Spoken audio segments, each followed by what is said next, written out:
Nikki Mata, this is Lori Horn, this is Susie McKinney from our Walk Party. Hi everyone, so much appreciate you coming. As we were putting this together, my daughter said something interesting one night. She said, Mom, the people who are lining up for and against are very interesting. I said, you have no idea how interesting it is, because we've got Republicans and unaffiliated and Democrats who very much believe that we need to legalize marijuana, and Republicans and unaffiliated Democrats who think this is the worst idea we can come up with. And so this is a subject that has very strange bedfellows, I must say. I want to say thanks to all of our guests. We have Ken Buck, Dr. Sept, Douglas County Coroner Laurel Thomas, businessman Mark Camus, Jason Thomas, Mason will be joining us, Shaylee will be joining us, and Paul Houston. Thank you so much. We have a little something for them. I appreciate it. Afterwards, we have something for you. And also, Councilman Bruce, there you are. Councilman Bruce, thank you so much for making this facility available to us. Nice and round and applause. Also, where is Diane Robinson? I think she's out in the hall. Diane Robinson is out in the hall, just when I hear her.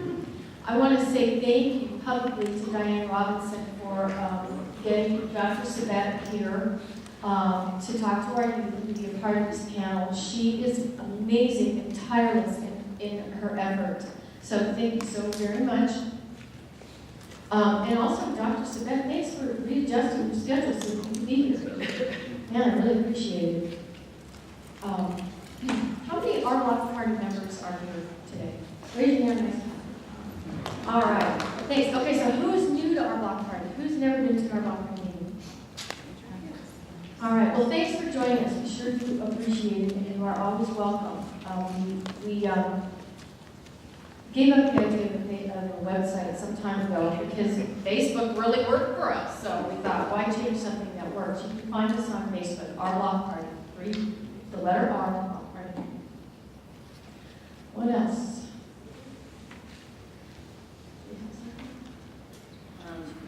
Part of our Block Party is providing a way for people to get active. So every month we put together action items, easy ways for you to get involved. There's some on the desk out there. If you are interested, grab one. If you want to be put on our mailing list, just let us know.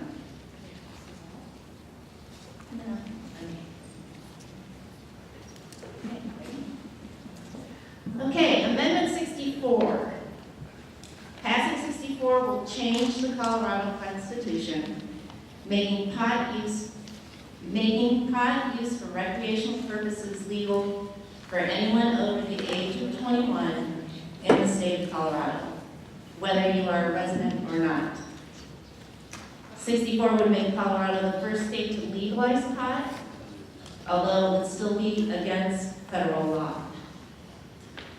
It would give adults the right to possess and use 1 ounce of marijuana or grow 6 pot plants.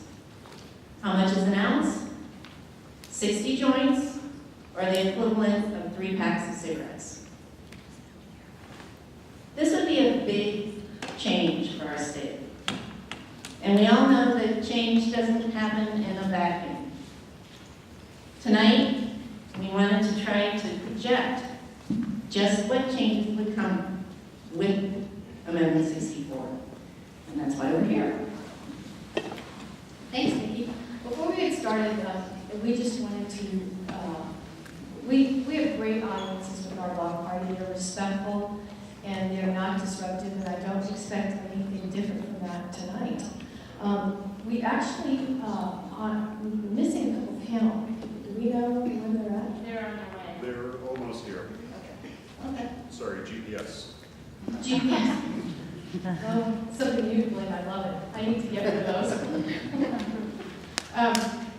Well, we do respectfully ask each side to keep their statistics and their studies to a minimum.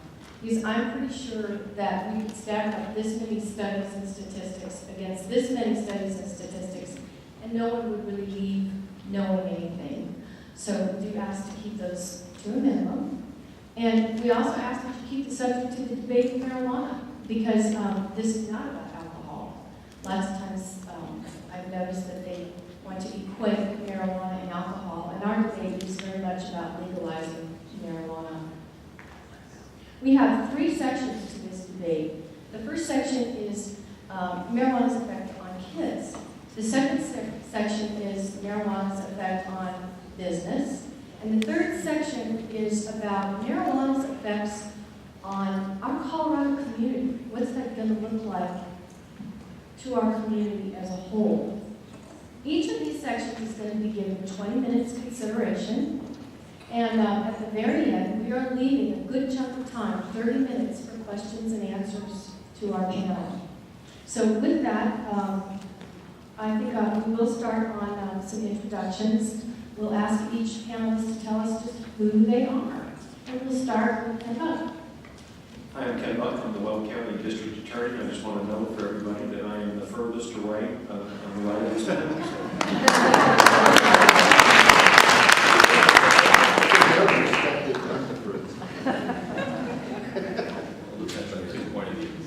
I'm Kevin Sept. I'm very happy to be here. I have a PhD in drug policy analysis and served as senior advisor to the President Obama's drug czar from 2009 to 2011. Also served briefly in the Bush administration as well as the Clinton administration, and now an assistant professor at the College of Medicine at the University of Florida and director of drug policy institute there. And I'm very, very happy to be here in Littleton, Denver. So thank you.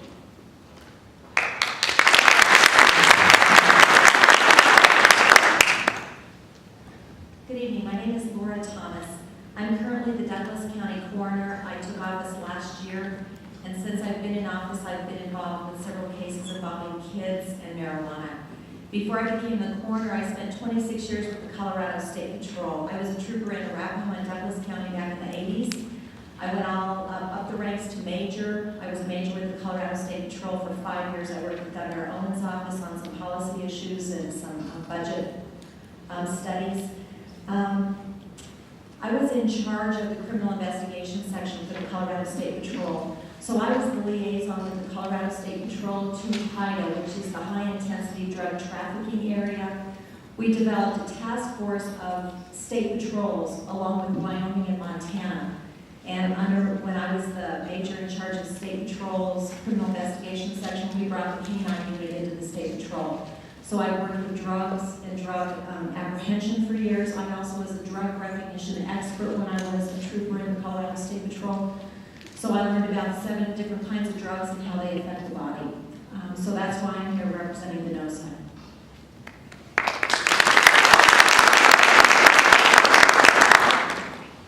I'm Mark Hemmels. I'm a licensed professional engineer. In my past life, I was working in the oil field for almost 10 years, both here in Colorado, Kansas, and then offshore Gulf of Mexico, where you're pretty remote, and working with big machinery, and I've pretty much seen firsthand the effects of alcohol and other drugs on people, working with crews and that. But the last 25 years, I've been working in the consulting engineering field, mostly doing work in public transportation engineering, works on state highways, interstates. I've got a field crews that I'm responsible for, both to keep in charge of keeping them safe and also have them make sure they keep the public safe wherever they work too. So.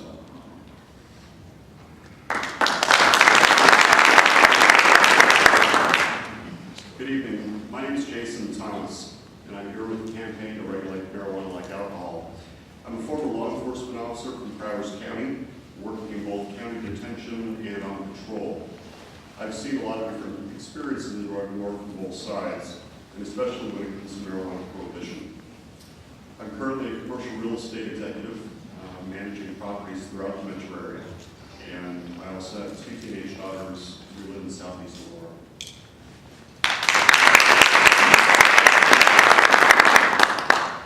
My name is Mason Tavert. I am the co-director of the campaign to regulate marijuana like alcohol.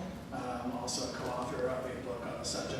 titled Marijuana is Safer, So Why Are We Driving People to Drink, which discusses the relative harms of marijuana and alcohol. And that's an issue that I've been working on for the past 7 years, is educating the public about the relative harms of these two popular substances.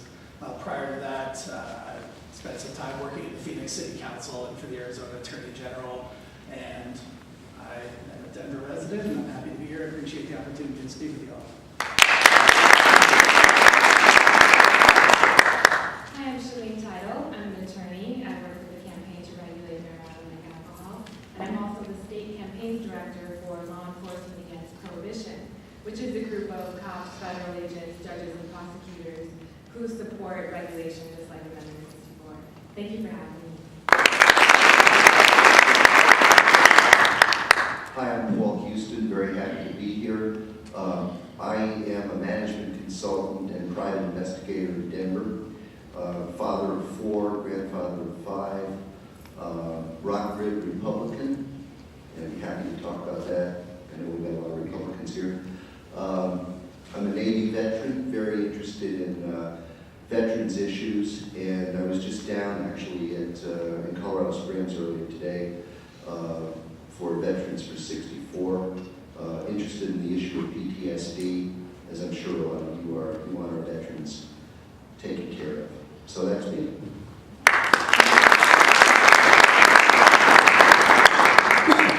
So much, I appreciate it. Somebody, can you hear me through this? Gotta be green. It is green. It is green.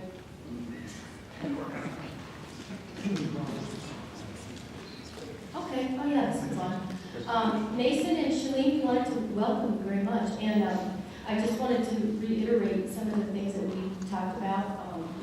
Our block party always has a respectful audience. We don't expect anything different tonight.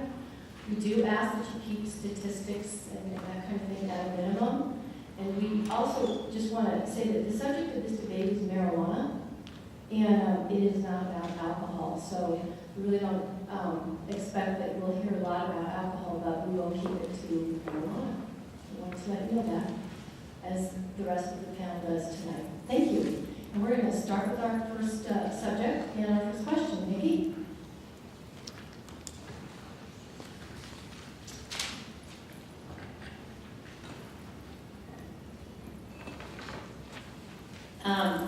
We'll have 3 minutes for each side to answer this question. Oh, and Susie's the... Oh yeah, Susie's our timer.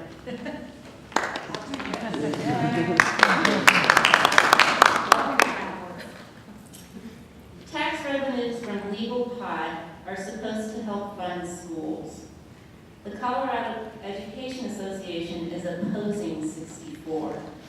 In our current strained economy, why do they not want that extra money?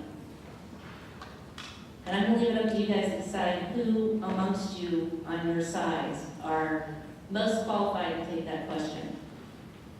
Did you want to have one side first? Or Sure, let's go with the no side first. Thanks for the question. So if I understand it right, the question is, the Colorado Education Association is against Amendment 64, and why is that the case if there are supposed to be some tax revenue for education? It's a great question. I think it's similar to a debate that we've had in the past in public education, like the lottery, gambling, other things that were supposed to fund and save public education that ended up actually hurting us in the long run. We know that there would be, with legalization, and I'm going to be a broken record tonight by saying this over and over, we know there would be a decrease in the price of marijuana. That's the simple economics of legalization, and therefore an increase in consumption, especially among kids. And if there's an increase in consumption, any of those tax revenues that we might be getting will pale in comparison to the costs of that extra consumption.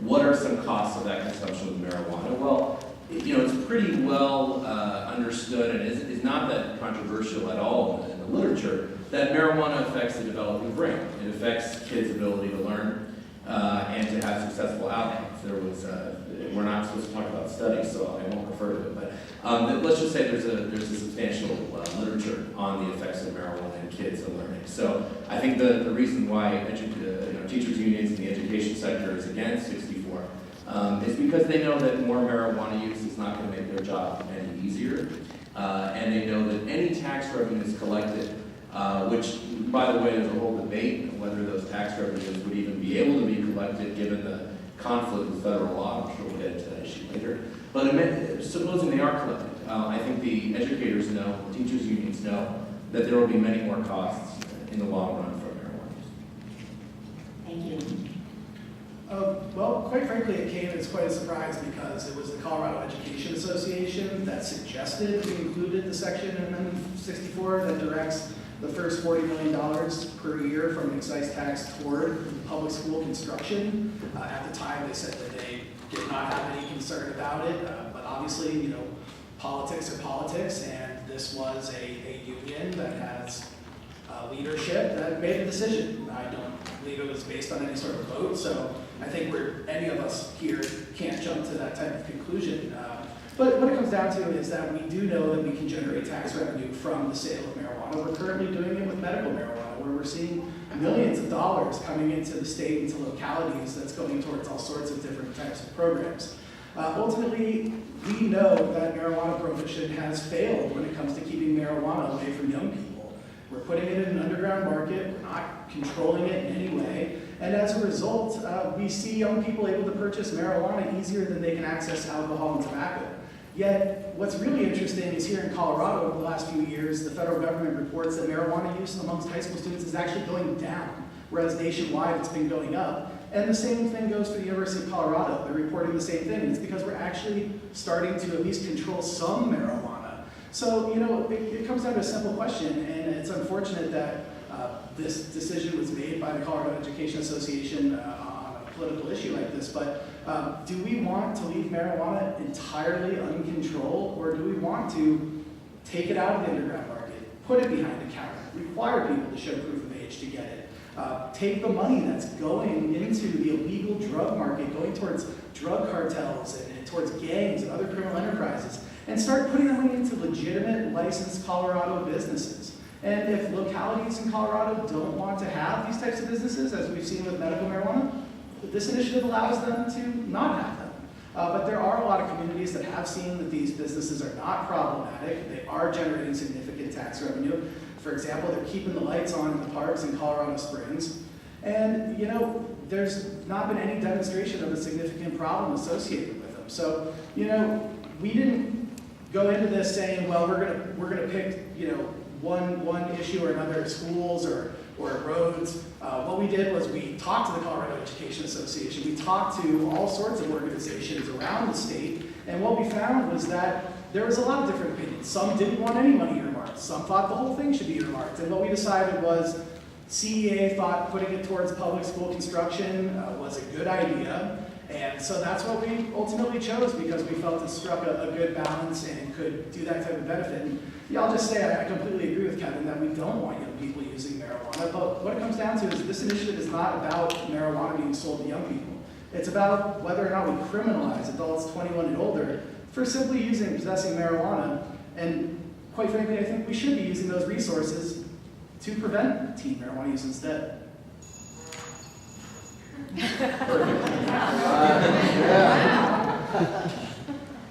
Okay, the second question is, legalizing pot will make it more readily available and acceptable. Is this true? On the yes side. Marijuana is readily accessible and has been for decades. Putting it behind a counter in a regulated schema in businesses that are licensed by the state and regulated by the state will take a big market segment out of the black market and put it in an area where it can be controlled, moderated. It can be sold to people 21 and older.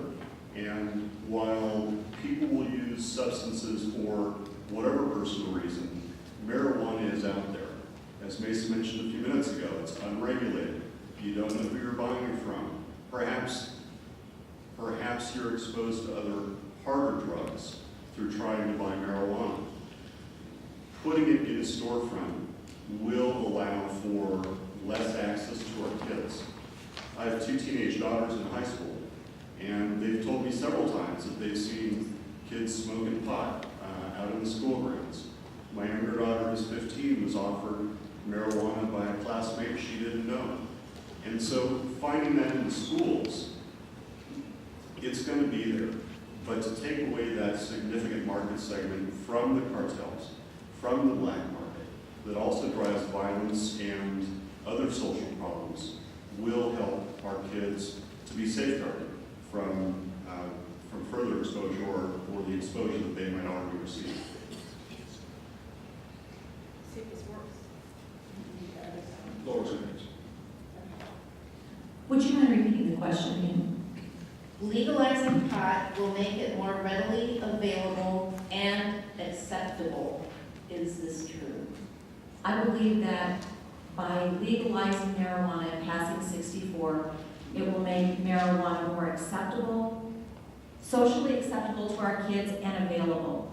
I'm going to tell you a couple of stories that I have come across in the last year since I've been in Douglas County Coroner. In January, we were called to the scene of a 15-year-old who had hung himself in his mother's backyard.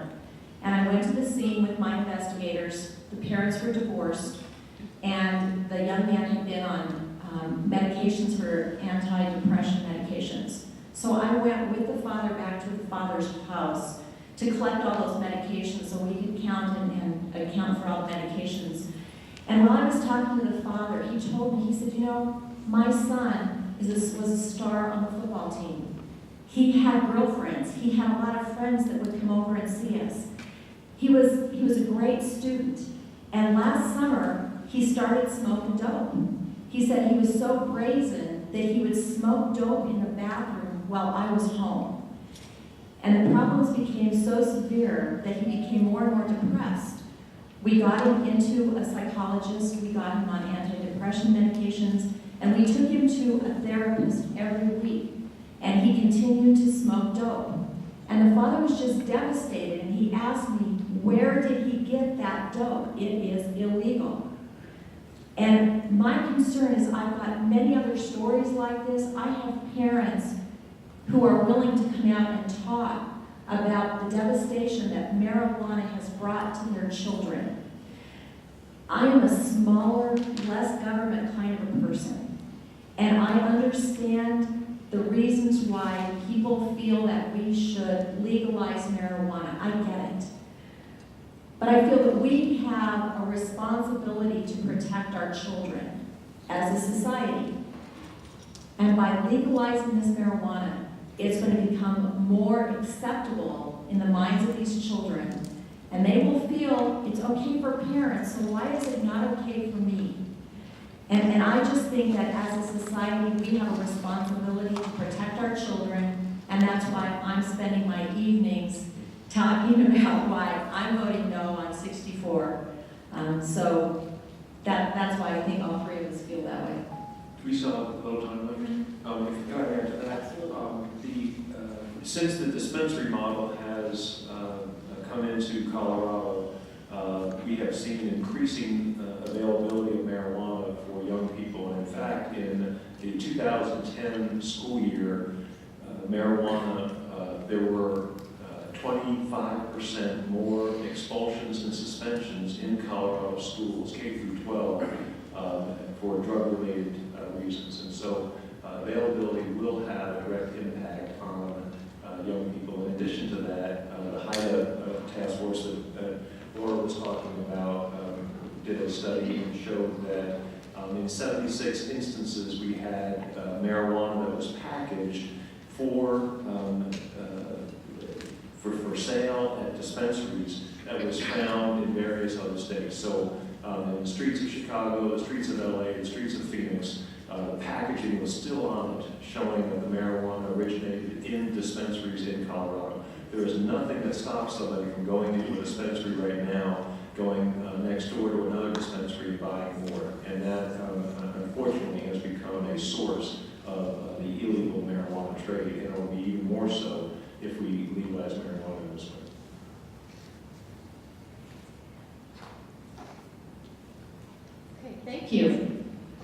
Thanks. Our next question is, anyone who's a parent, that's a lot of us in this room, or has spent a lot of time with teens, knows that there are vast differences in a 12-year-old brain, an 18-year-old brain, and a 20-year-old brain. What effects will increased usage of today's more potent forms of pot have on our children? Because we do know that it is stronger. That's the yes side. Yes, side. No side, sorry. The no side, let's start with the no side. Yeah, I think that's a great question. I just finished a review on the health effects of marijuana with a group working with the UN, the World Health Organization, that definitely sees drug abuse as a health issue, as I do, but is concerned and wanted to look at the recent research and the scientific evidence on this issue. I think overall, in 3 minutes it's hard to characterize that literature, but overall I think we can safely say that the marijuana of today is not the marijuana of Woodstock. And it was called weed back then for a reason. Very low levels of THC, which is one of the many ingredients in marijuana, but it's the one ingredient that gets you high. It's a psychoactive ingredient. Low levels of THC and high levels of other cannabinoids that we're just learning about today, other components of marijuana. One of those is called CBD, cannabidiol, that likely has medical properties for science has looked into things like neuropathic pain, related to cancer, etc. And what we found in modern day marijuana is that the levels of CBD, so the elements that make you not high, have virtually been bred out of street level marijuana. And THC, the psychoactive ingredient, because you get more bang for your buck when you make stronger stuff, has been artificially increased through indoor grows and sophisticated techniques. And so what has that translated to? That higher level of THC has translated into the fact that we have roughly the same amount of marijuana users in this country that we did 20, 25 years ago, sort of generally speaking. But we have many, many more times, for example, kids going to treatment for marijuana, not just from the criminal justice system, but referred to from a doctor. We have many more times the addiction rate than we did for marijuana. We have many more times the emergency room rate. And so if you have use levels the same, but these negative aspects, these harms that have increased, one of the culprits that scientists have found is THC and the levels of the psychoactivity in marijuana.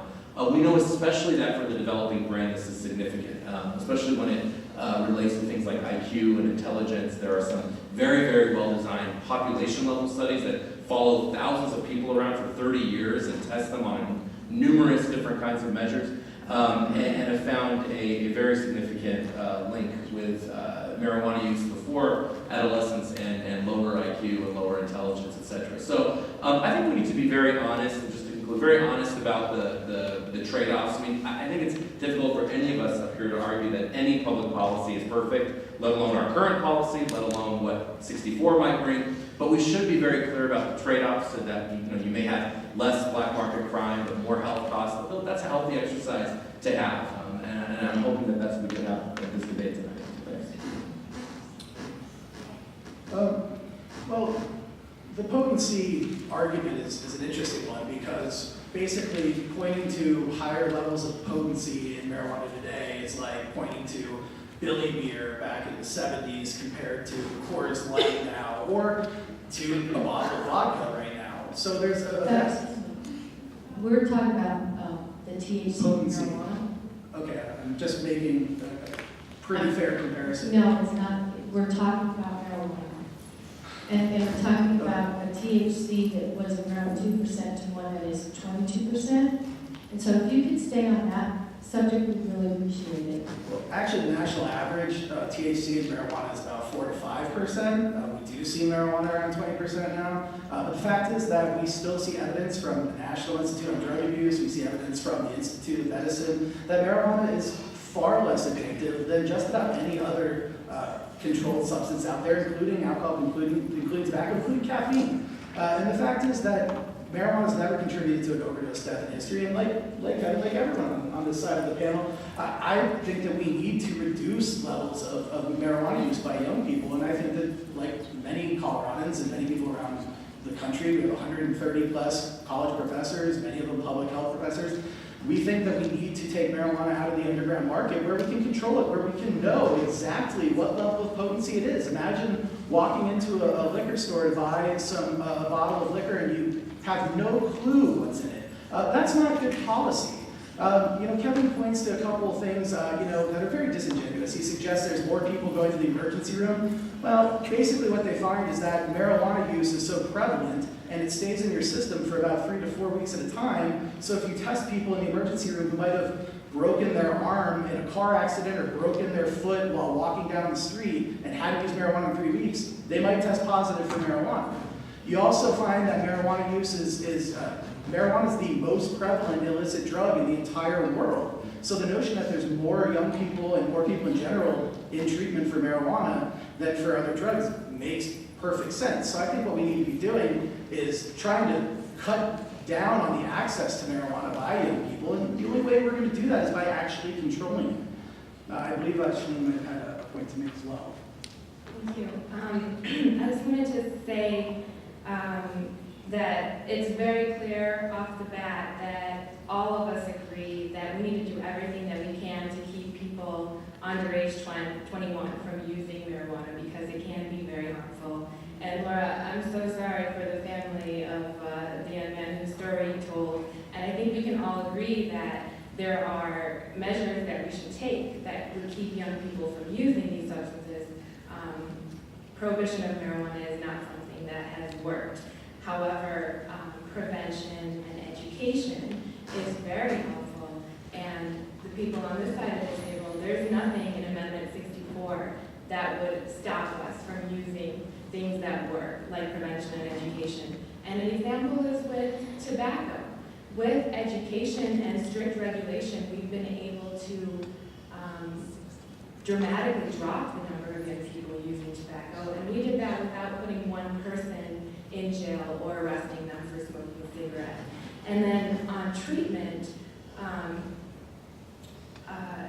by no means am I saying that marijuana is harmless. Absolutely, there are people who have dependency issues for which treatment can be useful, but the criminal justice system is taking up treatment spaces because so often when young people are caught with marijuana, they choose to take treatment because they have a choice between a criminal sanction and treatment when they may not need treatment at all. So we should be saving those spaces for the people who really need treatment. I'd like to say real quick on behalf of the young people, passing this law would extend the use of the amount of marijuana into schools and it would ruin our schools completely. I've seen, going through high school, I've seen medical marijuana. The use of marijuana is skyrocketing. And not only regulating it like alcohol. What's that going to do? What's going to happen is kids use marijuana with alcohol. And it ruins kids. And I know you're speaking firsthand, I've seen this happen. And I've seen how easy it is for kids to get it. And how easy it is for kids to get alcohol. It's super easy. And I just think on behalf of the young people.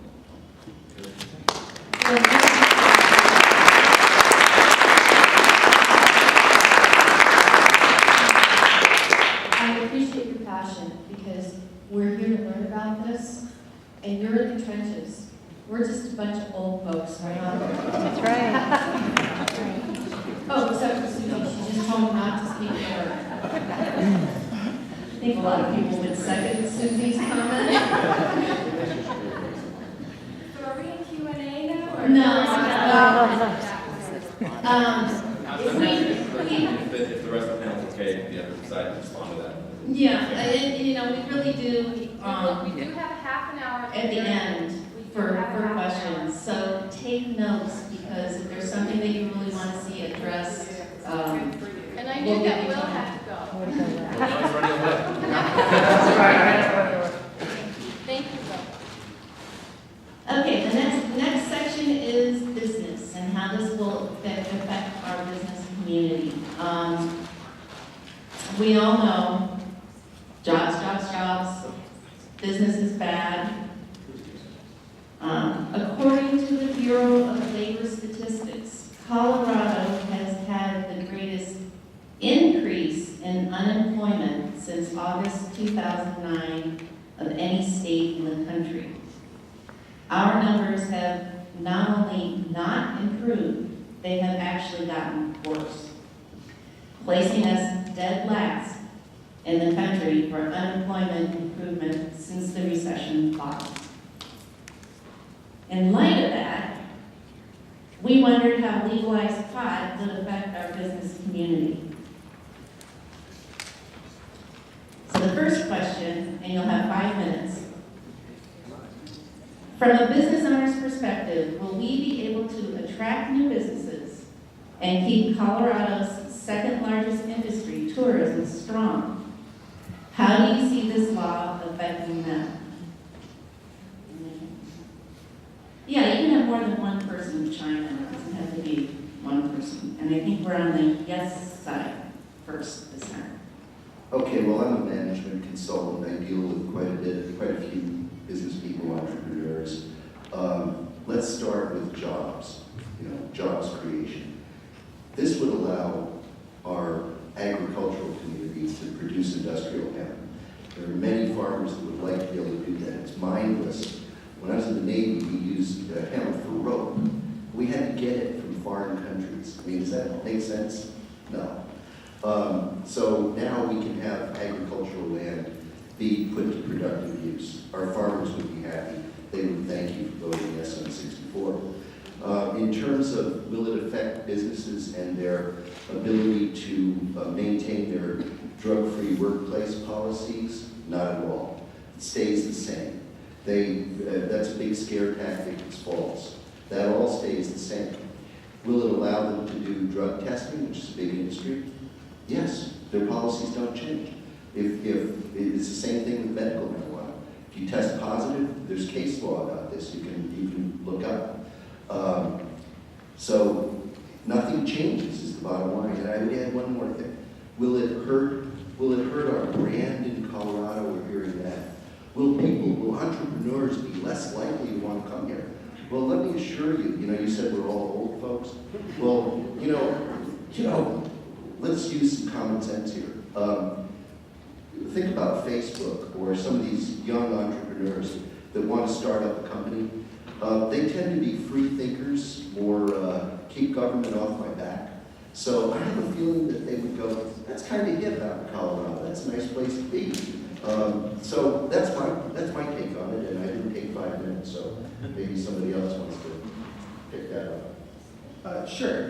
What we've seen is that there's never been any evidence of a state having any sort of marijuana policy that's affected business wanting to come here, whether it's, I'm sorry, but it's not legal anywhere. Well, medical marijuana is legal, and I'm hearing a lot of opponents raving about how medical marijuana is resulting in all these problems, yet we don't see any businesses saying they don't want to come here because of it. In fact, we've seen businesses opening because of it. We've seen a lot of businesses kept in business because of it. We know that there's all sorts of, whether it's marketing firms, whether it's local independent newspapers, whether it's real estate, whether it's attorneys, whether it's CPAs. These are all people who were struggling and losing business over the course of the last 10 years, and now all of a sudden they're starting to regain business because there is a legitimate industry that can utilize their services. So, we're talking about, as Paul said, creating jobs in the agriculture sector, but we're also talking about creating jobs just in general. I think that everyone could agree that because we do allow, we allow liquor stores, sorry, I'm not getting into alcohol here, but we recognize that that creates thousands of jobs for people. People own those businesses, they pay taxes. Right now, we have people in that business, but they're not paying taxes. And they're putting that money towards other illegal activity. So ultimately, we know that there's never been any sort of business element that finds it as a turnoff. And quite frankly, I think that we need to look ahead here. When Coloradans, during alcohol prohibition, Coloradans repealed it prior to most states and the federal government. I don't think people saw that as a huge ordeal. And quite frankly, I think that we are a state that prides itself on a libertarian streak on common sense policy, on allowing businesses to meet the demands of the public so long as they're also maintaining health and safety standards, which right now we can't maintain because we have absolutely no control over this huge, huge market. So, it's not going to go away, but we know that, we talked about old and young people, but the fact is that we know that this is a change that's going to take place. We know that 50% of Americans now believe marijuana should be legal. We know, according to the latest polls, that 47 to 51% think it should be legal in Colorado compared to just 38 to 42% as of right now. We'll see at the ultimate poll soon. But what it comes down to is that this support is growing so quickly, and it's because people are learning the facts about this substance. They're learning about the potential harms. They're learning about things that they were told about the harms that may or may not have been true. And what it comes down to is we're going to see this change, and Colorado can take advantage of it. We can go ahead and create these jobs, bring in this revenue, stop the crime associated with an illegal market, and ultimately we don't see a lot of significant problems associated with it.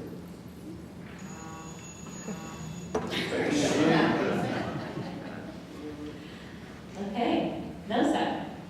Okay, I'll try and take a shot at this one. I mean, I'm impressed. I'm learning a lot myself too. I didn't realize all the depth of the issues, and maybe I'm in my office too much all the time. Maybe I need to get out a little bit more as a businessman. But in the reality, it's harder and harder to be running a business these days with just what we see, with just a liability that's out there, with the other just distractions and any kind of other drugs or otherwise that could possibly impair workers. In the whole hiring process, we try to find people that are culturally aligned, that have talent. Maybe we can take a talent man and turn them into a good engineer or a good technician.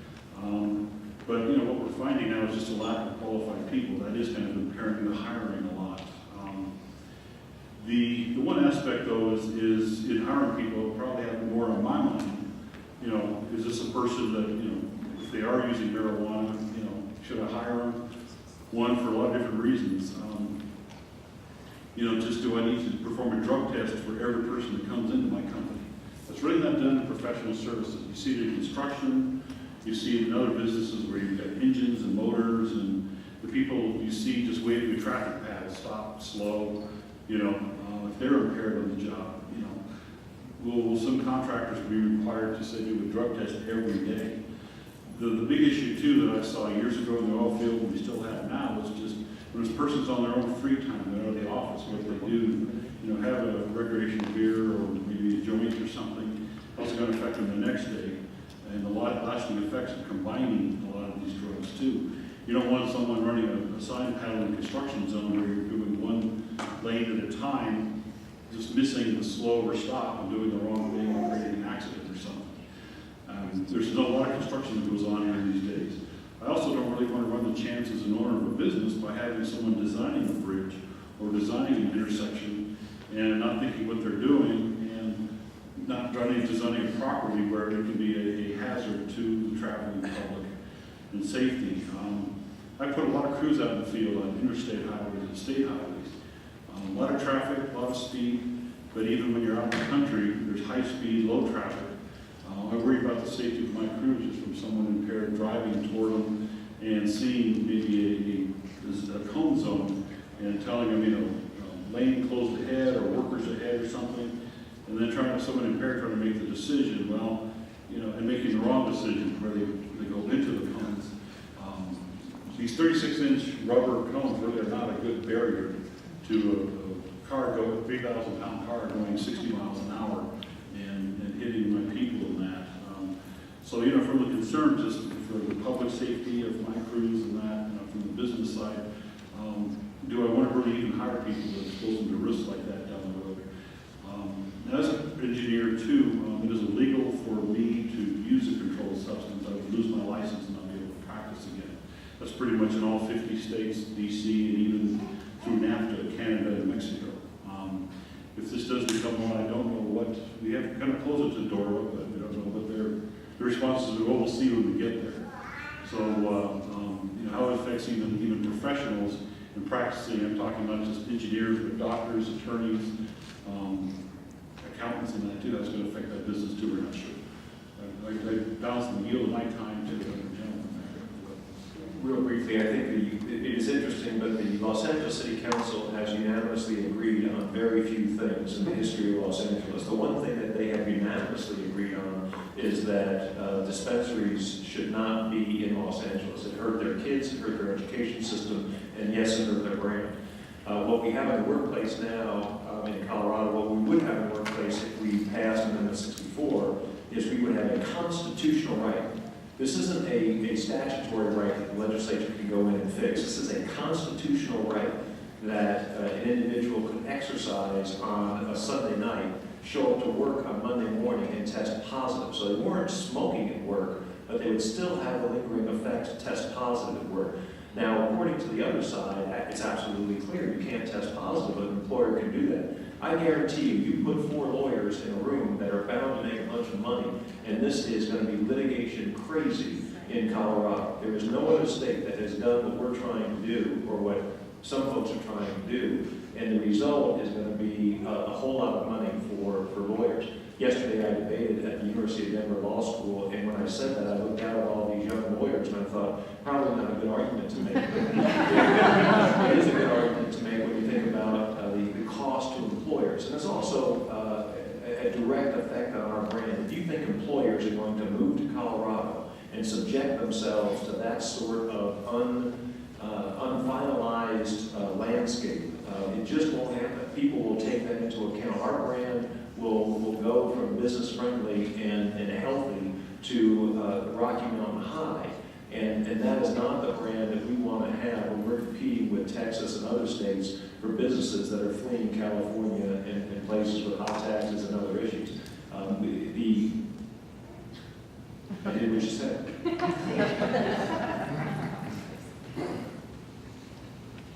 Okay. Since this would be a constitutional change for the state of Colorado, but it is still against federal law, how does that affect businesses? How do they resolve the issues? And we don't know, what issues are we looking at when we've got a constitutional right in Colorado that is against federal law? How does that affect us? How much time? 3 minutes. Well, is it the yes side now, or the no side? No side. Yeah, I think that's a great question. I mean, it underscores the fact that this is a big deal. If this happens, this is, I mean, it's certainly charting in due course. It's certainly very different than like the decriminalization law, which Colorado's had in the books for a few decades now. It would be a very big deal, and it would be a test case. Frankly, I mean, we can all speculate on what would happen, and having worked in the federal government, I may have an idea, educated guess based on what the feds might do, but it really is just that, it's a guess. It's tremendously uncertain. Just like legalizing marijuana, the effects are also tremendously uncertain. I mean, it's never been done before. So the question I think Coloradans have to ask is, do they want to be the guinea pigs? I mean, is this the place that you want to try this out? We've tried it out of other legal addictive substances. I'm astonished at the analogy of tobacco as anything that we would want to follow when we see an industry that not only downplays any harms, fights any tax tooth and nail because they know that any increase in tax comes with a corresponding decrease in use. That analogy was beyond me. So I guess if you want another big tobacco, this would be a good initiative to vote for, but this would be entirely new territory. Legally speaking, it undoubtedly violates federal law. I mean, it's one thing, medical marijuana also does too, and you can make an argument that while there has been some hemming and hawing, there haven't been the federal SWAT teams coming into every city and town closing the dispensaries, why would it be any different under legalization? I think there's a qualitative difference there. I mean, there's a difference when you talk about somebody with feeling the effects of cancer chemotherapy versus a full-on recreational use, which is what this would be about. So I think, given my limited experience in government, that there would be also a qualitative difference in the response. That the idea that the feds are going to keep the federal money flowing, keep the money flowing to the research institutions in Colorado, to other government bureaucracies like highways and others is very, very questionable. I don't know one way or the other. And again, we need to be very honest about the trade-offs and not claim any policy is perfect, but it's tremendously uncertain. That's the question I think Coloradans have to ask, is that uncertainty, is the sort of ability to be able to buy marijuana at a store, because I think we can all admit marijuana is readily available, but to be able to buy marijuana at a store is going to solve that. The other issue with the cartels, I think, is something that in the last 30 seconds should be addressed. My understanding is that we would still have marijuana illegal for kids, correct? So we would still have an underground market. They would be only targeting kids, though. And so, again, the idea that that underground market is going to go away because it's been so established, unlike alcohol and tobacco. You cannot use those analogies because the legality and the history of those drugs are different here in this country. So we would still have a black market to go away. Well, we don't have the black market for those legal commodities as we do for the illegal ones. That's why it's different. And so that's why it makes no sense to say that the black market would go away, especially when you add to the fact that cartels only receive 2 to 4% of their revenue from marijuana. So unless you want to legalize everything, cartels aren't going anywhere. Thank you, Scott. Okay. Well, I just really flabbergasted first hearing from the district attorney that Coloradans will have a constitutional right to use marijuana, but then also hearing this notion that, well, alcohol is different because we passed a constitutional amendment to make alcohol legal. So this is really kind of backwards. I mean, the fact is that, as the gentleman over here was talking about businesses and the concern about people using marijuana on or off the job, this initiative explicitly allows employers to prohibit on-the-job use and off-the-job use. And we know that the federal government has a drug-free workplace law which requires that employers have a drug policy. So they will have that choice on whether or not to implement it. And if they're worried about liability, I have no doubt that they will. And there will certainly be all sorts of occupations, such as this gentleman's, where it's mandatory, and rightfully so. But ultimately, the initiative, unlike what our opponent's saying, it allows for this. They can talk about the potential for litigation. I think you could say that about any law. I think people are quite happy here in Colorado that our Attorney General, John Suthers, challenged Obamacare because he felt that our state didn't support that federal law. This is a very similar case, and that litigation to our state, to our Attorney General, felt like it was right. But we've looked at this. We had attorneys, we had all sorts of organizations, employment attorneys, regulatory attorneys looking at this and figuring out that the case law shows that you can still be fired for marijuana right now, and you will still be able to be fired for marijuana. Nothing changes. So again, we do need to ensure that people are being safe and responsible, but this notion that if all of a sudden this product that's already universally available, according to our federal government, is going to be used more on Sunday nights than it already is, I don't see any evidence to back that up. I haven't seen any, evidence to show that there's been increased workplace problems since the so-called boom in medical marijuana. And ultimately, if we're concerned about people who are using a substance and then going to work the next day, I think anyone here who was in college or high school knows that waking up the morning after using alcohol is really not good for your concentration and job performance. Did you want to add something, Jason? I do. Speaking of the cartels, they are here. They've been here for decades, and they may or may not always be here. But if we remove the adult segment of market segment of this industry, if you will, black or white, doesn't matter how you want to look at it, but it is an industry. If you remove the bulk of the demand, the supply from the cartels will go down. If they're just targeting kids, I can tell you they're not going to be bringing semi after semi, thousands of tons per year through this state onto parts unknown, just to come through and solicit to our kids. Yeah, it's just also worth noting, this notion that, alcohol is now different because it's legal. Well, it wasn't at one time, and there's a reason why we don't see large-scale alcohol production in neighborhoods being sold out of basements. It's because we eliminated the black market. We don't see mobsters selling booze to our kids. We're going to keep that to marijuana. Well, I'll just take my last few seconds to say I think it's, really kind of unfortunate that we can't have this discussion about an initiative where the title board for the state of Colorado explicitly decided to compare this to alcohol. The fact is that these are both incredibly popular intoxicants, and we need to look at history in order to see our mistakes. And I think that everyone in this room, or at least most people, recognize that alcohol prohibition was a mistake, and we're seeing the same problems associated with marijuana. Do we have any seconds left? Okay, we're going to move on to the effects on our Colorado communities. 30 years ago, and this again gets to the THC levels, pot had 2% THC level. Now, we did our research, we went to a lot of websites, they're touting 30% THC levels. We know that they're all over the place, and growers are striving to create stronger and stronger pot through genetic modifications. And we're just wondering, are we not going to change one agency for another as we try to figure out who's going to regulate the potency of modern marijuana so the consumer knows exactly what they're getting? Who's going to do that? Is that the state, or is that going to be municipal? Are we going to create an agency to do that? What's the cost of that? And how in the world would homegrown pot be regulated? I know that's a lot. Oh, no, I can do that, I can sum that up. But we do want, we're not just trading one government agency for another, and who's going to do this? And is it really tenable that anybody can do it effectively?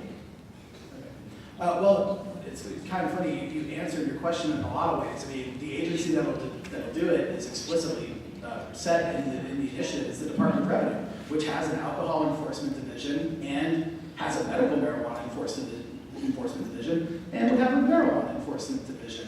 We've seen that it works, and you know, when it comes to, you expressed a concern about knowing the potency. Well, we know the potency of alcohol because we have it controlled by the Department of Revenue, so we would want to see the same type of control here. When it comes to home growing, this initiative allows for adults 21 and older to produce up to 6 marijuana plants in their own homes in an enclosed locked space. How do we control that? The same way that we deal with people home brewing, which is something that a lot of Coloradans are proud of. You're not allowed to sell it out of your home. You're not allowed to make it in copious amounts, but you are allowed to produce it as a hobby if that's what you prefer. The same holds true for marijuana. The vast amount, just like with that, the vast amount of people aren't going to engage in that, but right now we do see massive marijuana growing going on in neighborhoods and basements and being sold out of these suburban homes. Well, that's because it's illegal. So if we don't want to see that, we need to take it and we need to put that in an industrial area, as we've seen in places around the state. And we need to have it produced away from these communities and then sold in a tightly regulated market where it will not be put back in those communities in a dangerous way. Did someone respond? I'll just add to that, and the question of control. Right now, we have driven the marijuana market underground so that who sells it, to whom they sell it, how, when, where, these are all decided by drug dealers, gangs, and cartels. So we're putting it we're bringing it above ground so that we, as an agency, as people that are represented, can control these things. And just on the issue of the underground market, no one is saying that the underground market or the cartels will disappear completely. That would be a ludicrous argument to make. However, there would be a very, very big difference when young people get marijuana, instead of getting it from a drug dealer who might have more harmful substances where it's unregulated, unlabeled. Instead, they might be getting labeled regulated marijuana from a licensed store, from an older brother or sister, similar to alcohol. So which one of those would you I prefer? thought young people were supposed to get marijuana. Well, I think that we don't want young people to get their hands on all sorts of things. I wonder, let's clarify. Well, I'm not trying to interrupt. I'd like her to taking clarify. out the time that our side was given to talk, so you'll have a minute to go over it. Should we finish a point? Well, you don't need to worry about this question. So the other point is on cartels. We didn't say cartels would disappear completely. However, and we're not supposed to talk about statistics, but a statistic was brought up of 2 to 4%. The Office of National Drug Control Policy and law enforcement officials testifying to the U.S. Senate both estimated that about 60% of cartel revenues come from marijuana. So it would deal a significant blow to take those revenues away. And just one final thing, there was this question of moving from one agency to another, and that's exactly what we're talking about. We think that the Department of Revenue should take over handling the control of marijuana, as opposed to having our local police officers and prosecutors spending their time dealing with 10,000 plus marijuana arrests every single year in Colorado, every one of them going to the courts. Every one of them has to go to the courts. Every time a prosecutor has to handle that case, a judge has to hear that case, the court staff has to deal with processing all of that information. A person has to miss a day at work. I think it would make sense that if we want to actually control marijuana, we have someone like the Department of Revenue that does control other similar products, I won't name names. We have them control this, and we start letting our law enforcement officials and agencies deal with serious problems in this state. Things like violent crime, property damage. Those are what we need to be focusing on. And I don't think there's a person in this, I don't want to speak for people in this room, but I don't think you can find a single police officer who would say that they would rather be arresting and dealing with a person for marijuana, an adult, versus patrolling and trying to stop someone who is driving while texting or driving while intoxicated, driving under the influence of marijuana, which will remain illegal.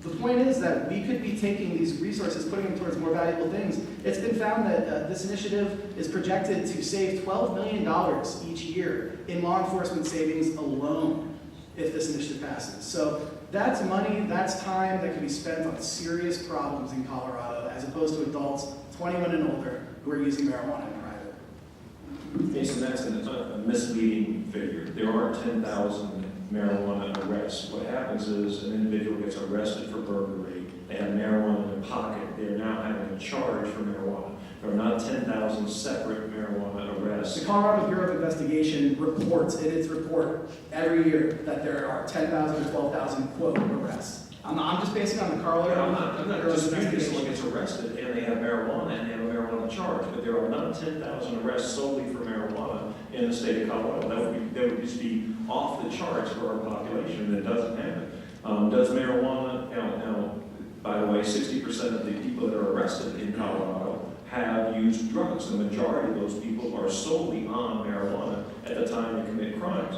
But and they have marijuana, a lot of them have marijuana on them. But we don't arrest people solely on a marijuana charge 10,000 times in Colorado.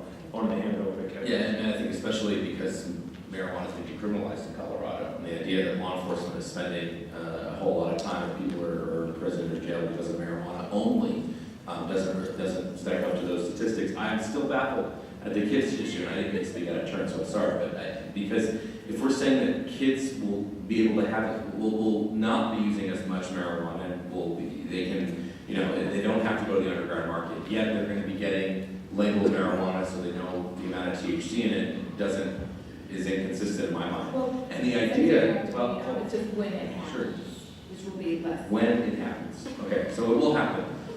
My issue is, if we're going to regulate THC, let's say you're going to put something like 7% or something like that on it, the idea that there's not going to be this black market that is going to satisfy the appetites of those who want a lot better marijuana than what government authorities tell them to get is, again, not being honest about the trade-offs. There will inevitably be a gray market. And again, there are positives to it, any kind of policy like this, and you bring up some valid ones. But that one, I think, isn't quite valid, because you are going to have a huge amount of tax evasion if people are taxed on producing the substance, when it is so easy to grow marijuana. And the fact that we can't compare, I think, homegrown liquor and homegrown alcohol to homegrown marijuana.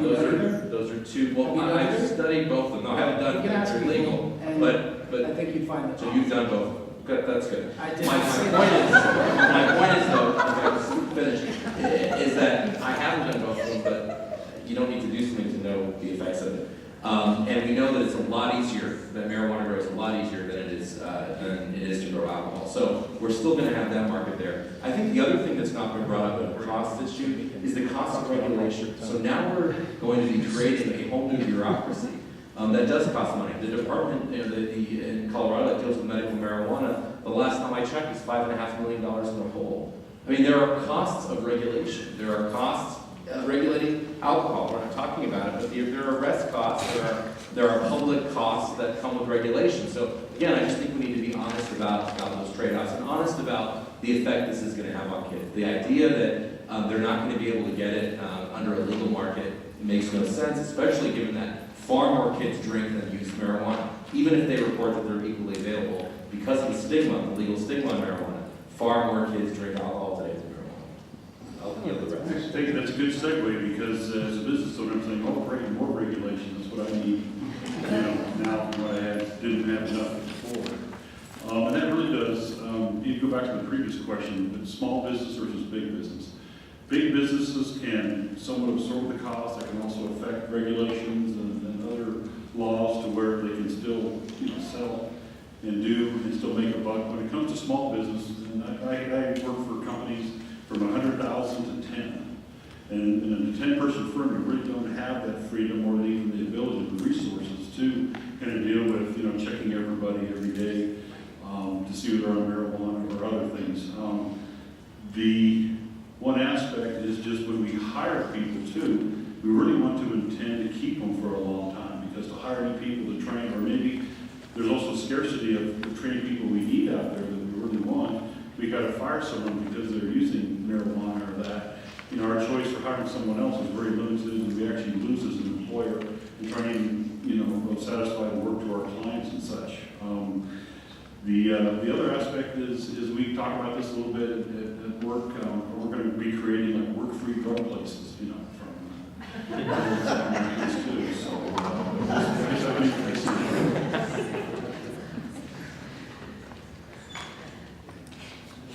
Okay, we love Q&A, so this will be our last one from us. And we're concerned, really concerned about, the perceptions out there of law enforcement and driving high.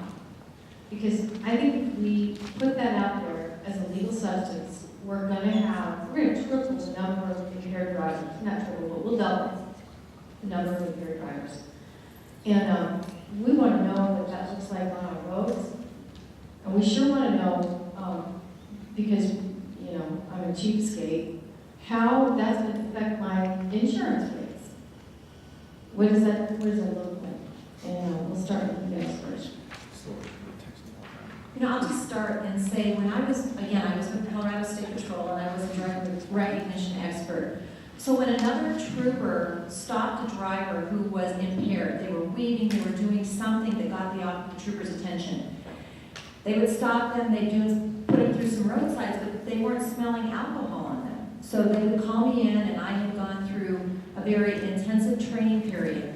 And I would go through and document a lot of the medical or the physical reactions to this person, as far as their temperature, their pulse, their respiration rates, their eyes, if they were constricted, or if they were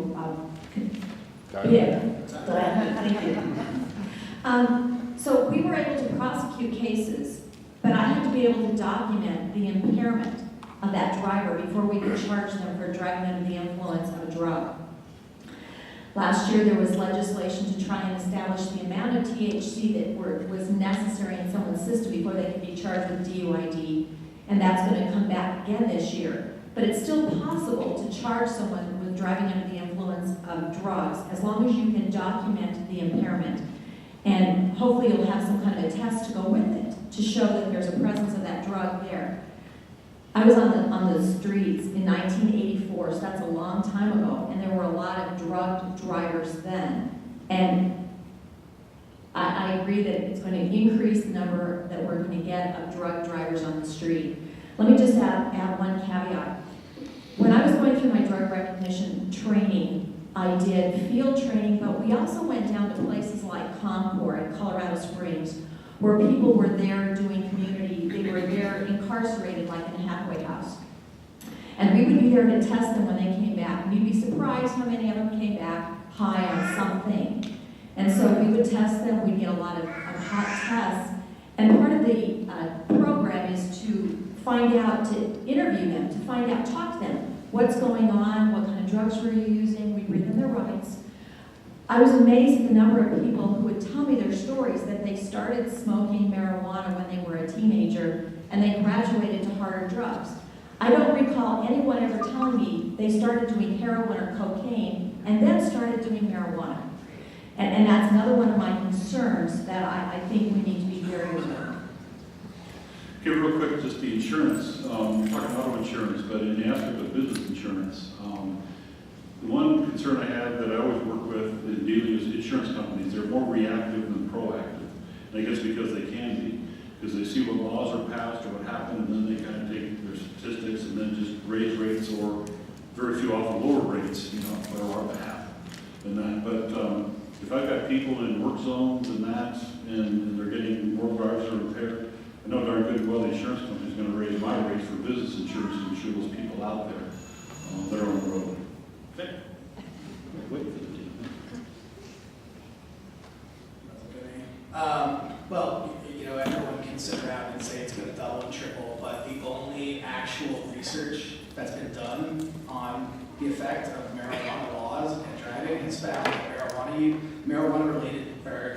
traffic fatalities have gone down in states that have passed medical marijuana laws and in some ways, I guess you could say, liberalized marijuana, whereas they have not gone down as quickly or they've gone up in non-medical marijuana states. So we can just jump to a conclusion that it's going to double, but there is actually not a shred of evidence. The fact is that right now it's entirely illegal to drive under the influence of marijuana in Colorado. And the state has about a 95% conviction rate when it comes to people who are charged for driving under the influence of marijuana. We can test for it. You take a blood test, just like you would have to do if someone's under the influence of any number of drugs. And the point is that ultimately, we should have our law enforcement officials worried about people who are actually impaired, not about people who are simply have a small bag of marijuana in their car while they're driving perfectly sober, and then they spend 45 minutes pulling that person over, writing them a ticket for marijuana possession, sending them into court for it. It's really wasted time that we could use to actually keep our communities safe. So, you know, I think it's unfortunate that we devolve this, you know, as Kevin said, we should have an honest discussion. And honest discussions are based on evidence. And there just isn't evidence of any sort of increased problem associated with marijuana laws as they change. So, you know, we got to ask ourselves, I mean, this is the type of thing that's been done in our country for the last 80 years. Our federal government and folks who are involved in industries that benefit from marijuana prohibition, people like, you know, drug enforcement officers who've had their budgets, who make money off of being able to arrest people, prosecute people, they scare people. And I'm scared. I don't want to be on the road with people who are driving while impaired, but I'm confident that if we actually focus our law enforcement resources on that, as opposed to on maybe it's 10,000, maybe it's 6,000. According to the CBI, it's 10,000 people who are arrested for marijuana. That's a waste of time we could be spending on far more serious things. Did you have something that, Paul? Yeah, Ms. Thomas talked about this gateway drug thing. I just wanted to say I've talked to a lot of addicts and treatment facilities. They tell you, alcohol and tobacco were their gateway drug. And it should be pointed out that every objective body that's ever looked at the gateway theory has debunked it. The Institute of Medicine, the Rand Corporation, they all find that there's absolutely no causal association between marijuana use. The fact is that marijuana is the most popular illegal drug available. So people use alcohol first, but what's the most available product? Marijuana. What's the least harmful illegal product? Marijuana. So the notion that people use it prior to using it as a drug, the fact is that we have, you know, millions of marijuana users and only thousands of hard drug users in this country. Thank you, Mason. We're going to open this up. Something came up that I thought was just so interesting. We don't know about how many people would be stopped for marijuana use if it became legal because we're the guinea pig. So we can't possibly know that. But Laura, I have a question for you. If it takes a blood test to determine somebody's THC, how do you do that on the road? Is it even legal to take someone's blood if you suspect that they're driving while high? Now, I'll tell you what it was when I was a state trooper. I've been retired for 9 years, so maybe the district attorney can give you some better information. but we would take someone in to the office, we would run them through the test, we would interview them, and then we would ask them for their permission to do their test. We just can't, melt them down to a table and draw their blood without their consent. And that was bad. Yeah, and that's illegal. So we would ask for their consent, and we would do urine. Is it urine now? Or is it blood? It is blood. So we would, like when we would bring someone in who had been driving under the influence of alcohol, we suspected that, we would have someone who was certified to draw the blood. We would take 2 tubes, one for the prosecution, one for the defense. It would be tested. It used to take about 4 weeks to get that back. I don't know what it's taking now. More. I know in the coroner world, it takes me about 6 weeks when I do a toxicology during an autopsy to get the results back. So that's 6 weeks. Okay, so this is something that. But it can be done now on the road, and that's the thing, 'cause that was It mentioned can be, before. I keep Drug hearing recognition advice experts from draw alcohol, blood on and the I keep road. hearing. But you would have to give your okay. Yeah. I mean, you can't draw people's blood if they say. If you refuse to have any sort of test, I mean, you can't do that, and I guess I'd let the district attorney address that.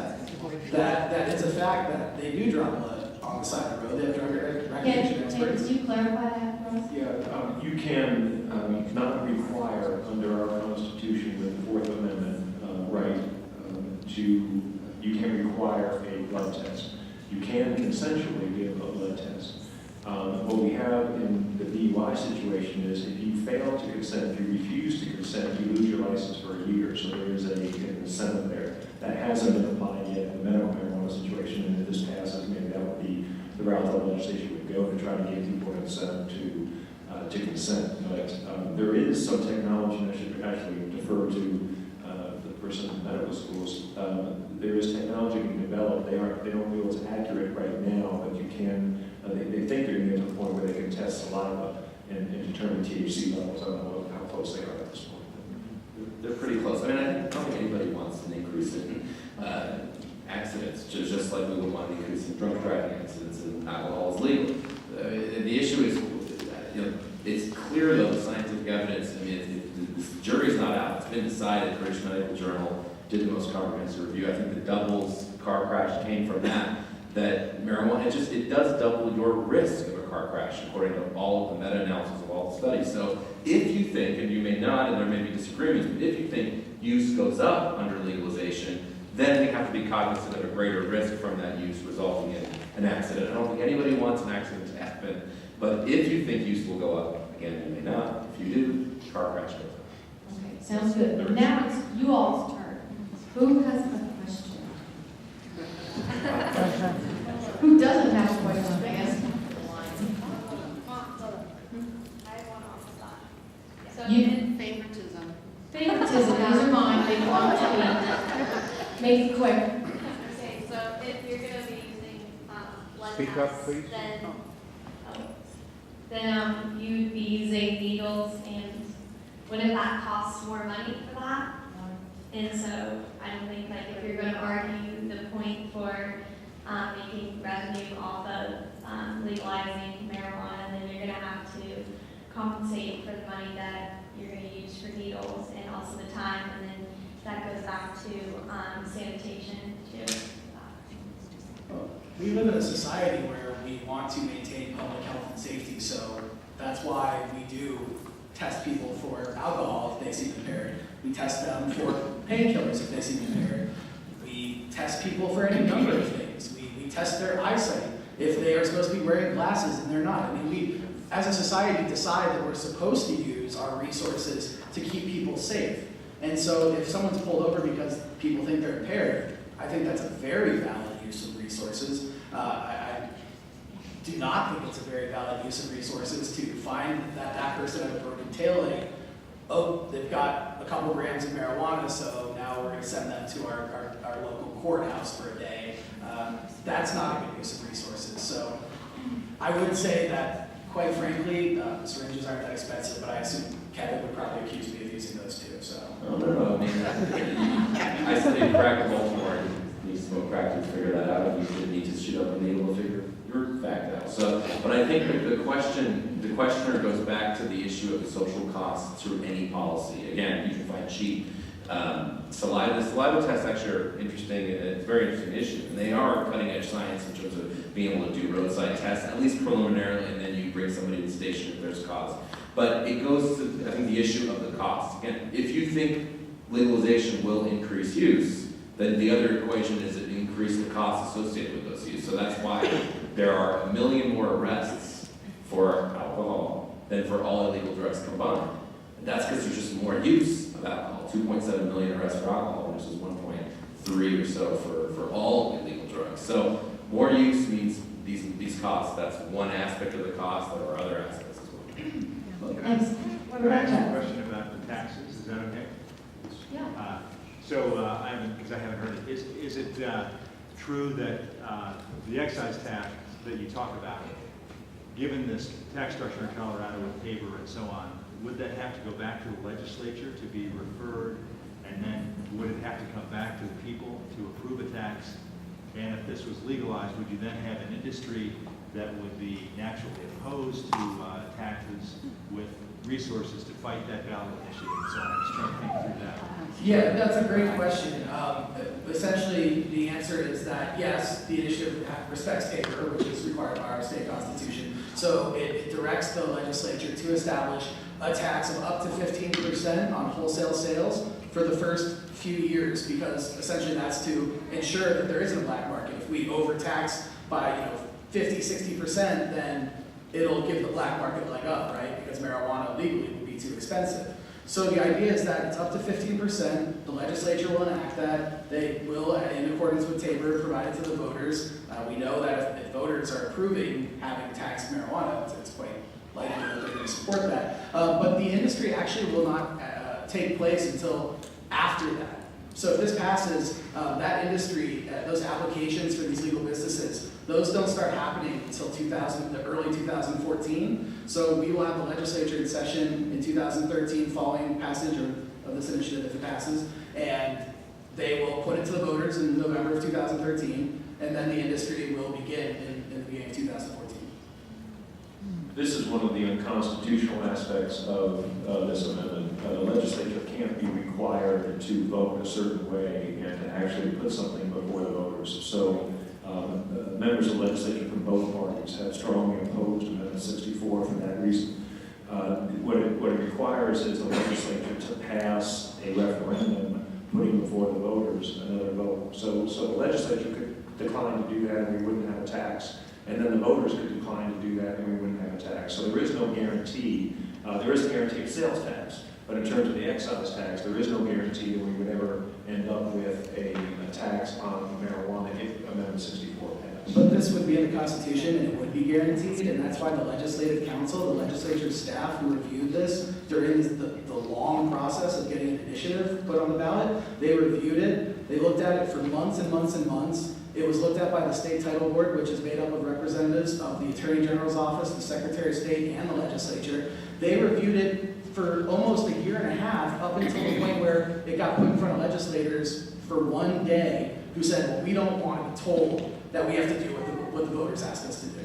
And that's unfortunate, but the fact is this will be required that the legislature impose this tax, and it'll go to the voters. That's gotta be interesting. I have a wild idea. Let our politicians do their jobs. Rebecca? You made a couple of statements that kind of caught my ear. You said small business, it wouldn't have any effect on how businesses are run here. And to quote you, you've never found a business that found it to be a problem. I run a small business. I have had it be a problem. I've had a big problem which is already eliminated in the sense of the adult black market.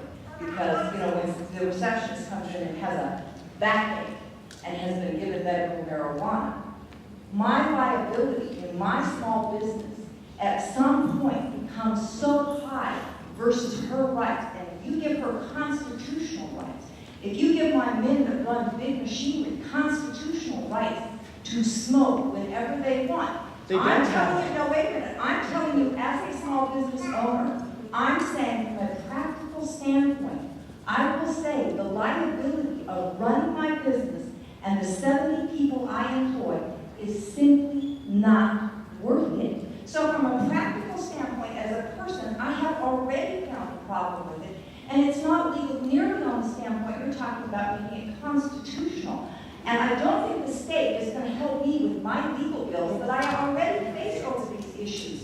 And so if you're going to argue your point, you're entitled to your opinion, but don't make such carte blanche statements as a small business who have no problem. I have one. If your employees are violating your policies, I recommend you fire them. Have done, but I also have legal costs now based on that firing. And I'm telling you, the practical standpoint of this has got to be legitimately argued, and you can't make these carte blanche statements as to say no small business will have a problem with it. We do have a problem with it. So, quite frankly, the fact is that there will be no constitutional right that you have to worry about of marijuana use. Our courts have ruled that repeatedly. The initiative explicitly says that employers can do anything they want. All I said was that we have not seen any sort of businesses come forward and say they've actually had any sort of cost increase. So you're saying you're worried about it and hasn't one happened. here. Okay, well. Legal increase, and my insurance is going to go up. So it's going to? I mean, I haven't seen anyone say that there's a reason. The fact is that the law will remain the same. There's no reason why insurance rates would go up. And you know, I guess I should really just address and say everyone can use medical marijuana. 85% of Coloradans who use marijuana do not have medical marijuana cards. So that's a big black market we still have. That's pretty bad, because in Denver, 1 out of every 41 adults has a medical marijuana card. So, Well, I'm just telling you that there's 560,000 marijuana users in Colorado. Rebecca, you did a nice job of supporting the downside, thank you. Question, Brett?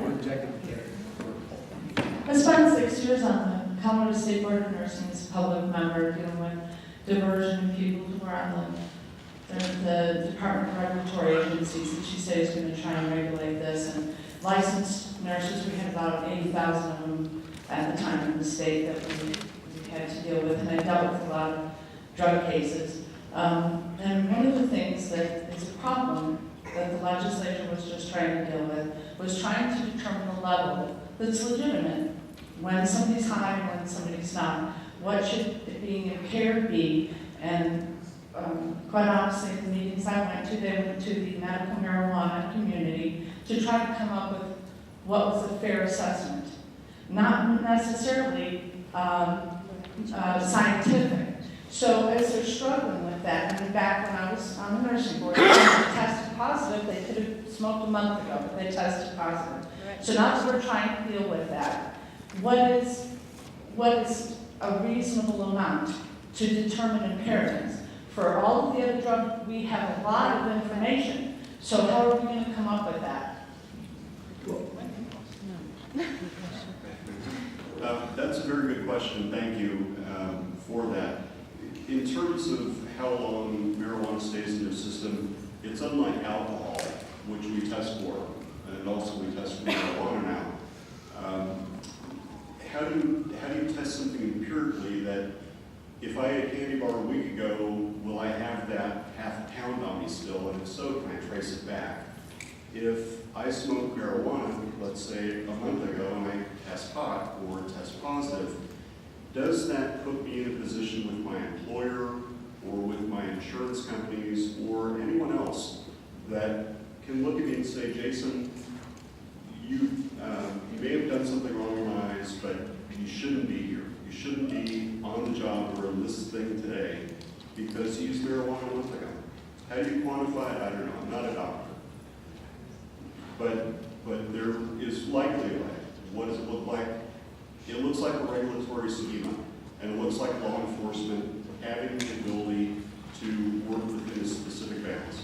Thank you, Jason. But There's a one specific second, answer it's to my that. job to keep the public safe. But yeah. You've got to give me something that says whether that nurse is safe or not. There isn't a person in this room that wants a high nurse. Yeah. Whether they're on alcohol or anything else. We've got So one more you got to question. tell me what would be safe. Yeah, I'm trying to just answer the question very quickly. We'll talk about it later.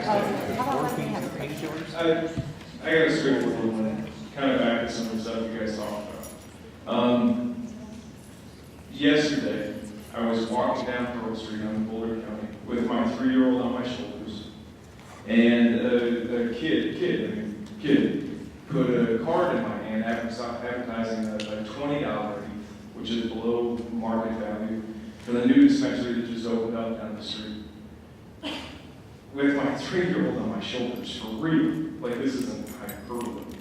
And I thought to myself, how is he ever going to think and realize and understand that drug use isn't okay when he's got folks putting advertisements into his hand that not only are saying use this illicit substance, but I've got it cheaper than this guy. And taking South Broadway the whole way down at 1 block when I had 4 dispensaries right in front of me, I thought, man, what's going to happen when we open this thing up, if we open this thing up? My question for you is, honestly, guys, on the no side, and I know there's at least 1 or 2 of you who shoot straight, are we really going to see youth use decline if we let this happen?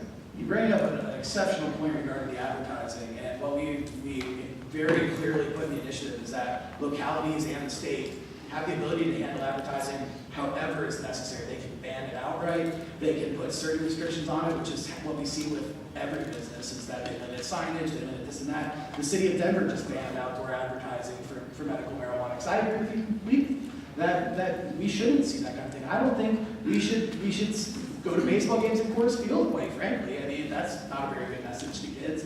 But we wanted to make sure that this can be controlled. So we intentionally put that language in there. So like we've seen with Denver, and we'll continue to see, we can prohibit that type of advertising, just like we've seen with tobacco and alcohol and all sorts of other things. So I think with the commercialization, it is a huge point. And you know, what happens when you have these legal industries then that are fighting taxes tooth and nail? They also fight commercial restrictions tooth and nail. So we no longer have voluntary bans, for example, by hard liquor on TV ads. We no longer have some of these other ads on cigarettes, even on cigarettes that are eroding back to the old days. And so that's kind of why when we look at places like the Netherlands, that's the closest example to legalization in the world. They didn't see youth use increase for the first 10 years of their legalization policy. It was only when they did begin their version of commercialization, which frankly is probably a fraction of what American-style commercialization can be, did they see that increase in use. And actually, it's the reason why the Netherlands is sort of ironically, at this point when we might pass it here in Colorado, the Netherlands is doing a 180-degree turn and severely restricting coffee shops. They're closing them down. In fact, next year, non-Dutch residents cannot buy marijuana from a coffee shop in the Netherlands, which is a huge reversal in policy. So I think those are huge, very good concerns. I actually agree with Kevin that marketing is a huge problem, and I want to thank you for that thoughtful and sincere question. I think that's the kind of conversation that we should be having. I would just make the point that marketing is something that we can control, we can make ordinances locally, and legal status of marijuana is not the only factor in terms of use. Advertising is a big one as well, and that's something that we can control if it's legal. And I should just point out that the medical marijuana industry, the trade associations, not only proposed but fought for that ban on advertising in Denver. They led the charge to prohibit advertising in Denver, just like a lot of the spirits industry. They self-imposed regulations on themselves as well, being responsible community members and recognizing its necessity. They also fought against the 5 nanogram limit. Well, the legislature spent its deliberative process considering it and voted against it 3 times. I have so many questions. One over here. Quick question. Quick question. Where does the marijuana come from that goes into this heavily regulated industry where we have this heavily regulated sales? And are they going to regulate the size of the joint you can buy, or how many joints you can buy at one time? But my biggest question is, where does it come from? Thank you. It comes from licensed cultivation facilities, much like we have licensed alcohol facilities. Coors is a regulated business. Medical marijuana production is a regulated business. This will be a regulated business. No, actually, if it won't be homegrown, it will be grown commercially under very strict and stringent regulations. If way beyond the Where will they be growing it? Wherever Here? it's zoned, just like right now, we see it being zoned in various communities. For example, Denver has it in industrial areas where they have warehouses and they're explicitly zoned, just like we see with all sorts of factories. That's where they decide to put them. And communities, localities have the right to decide for themselves whether they want to have them at all, where they want to put them, how many they want to have. And this is all explicitly laid out in the initiative while giving our legislature the ability to be flexible to decide how they want to handle some of these restrictions. Okay. You have a question? I do. I have a question for Laura. She's shared a very touching story about the young fellow who passed away and hung himself. He hung himself. I'd like to know, as a coroner, you performed an autopsy, correct? Yes, we did an autopsy. Do you have a question? Yes, the question is, can you please share with us how it was determined that marijuana caused him to hang himself? What I related was a story that his father gave me the night that his son died. So was there any medical proof that it was because of marijuana, that he even needed the pharmaceutical drugs? That's the question. And that's not something that the coroner determines. What I was relating was a story that I heard from a father who lost his son. And I have many other stories like that. This year alone of parents who have lost their children and struggled with their children after they found their children were doing drugs. But again, we're only allowed to talk about marijuana here and the effects of marijuana and the concerns. So I'd like to know what the medical proof is of these deaths of the children that were lost and how it was related to marijuana. My job isn't to determine if the marijuana caused the death. What I'm saying is that when I was at the house that night when that young man died, I was listening to the father tell me about As a coroner, your job isn't to decide how they died? May I finish? May I finish? Sure. What I'm saying is I was listening to the father tell me about the journey that he had been on with his son for the last 6 months. And it included depression. And there is evidence that marijuana increases depression. Is there evidence that pharmaceutical drugs increase depression? We've all seen the ads of all the pharmaceutical depressants. I'm sorry, I'm going to interrupt you. My name is Christine Tatum Thurstone. My husband is Dr. Christian Thurstone. He is the medical director of this state's largest youth substance abuse treatment clinic. There has been a great increase, and you are welcome to call his office, and he will give you numbers. I think she was asking the coroner a question. Psychosis. She asked the coroner if There is marijuana an killed that increase person, in and the coroner said no. psychosis So if we in just clarify that, adolescents the marijuana didn't kill anyone. and depression The marijuana did not kill anyone. at Denver Health, and it is attributed to marijuana use and only marijuana use. So there you go. I encourage all of you to go ahead and call real doctors who know the science. Real They'll talk doctors to don't you. work for political campaigns that So- financially benefit them. Yeah. Mr. Pierce has received money for his. I have another question in the back of the room. Right here, the question. All right. I know that within this room, there are a lot of passionate people here defending basically American freedom, what our concept is of freedom. Question? Well, the question is, I'm hoping both sides could maybe tell us what their notion is of freedom and how their views on this issue fall within that notion. Thank you. And that was very rude. That's not a short answer. I would love to talk about that. I believe in individual freedom and personal liberty like most Republicans do. And I find it obnoxious when some mayor tells me how big a sugary drink I can buy. So my deal is personal freedom and individual liberty. And I know that there are a bunch of Republicans here who probably agree with that. So I very much also, obviously, we all do respect personal freedom and liberty, but the issue becomes when my liberty and my choice affects other people. And so that's if you want to look at Mill, who obviously was a great philosopher talking about liberty, the issue becomes it's not an issue of individual liberty when my choice does affect other people. So the idea that we're going to compare drinking Coca-Cola, which does affect other people in terms of the indirect healthcare costs, though, with something like a substance like marijuana, I think it is a bit of a stretch.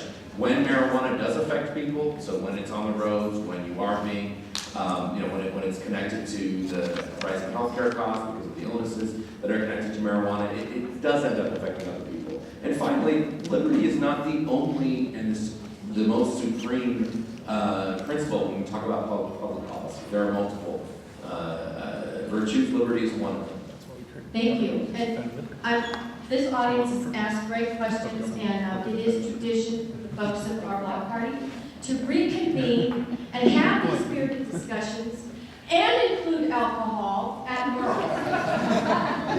So we are going to reconvene this at Merle's. We would invite everyone to attend. Go back to Main Street, Littleton. It's almost to the melting pot. We have to be out of here at 8, which means we've got 20 seconds. Everybody, go great! and then on the way home. We don't care.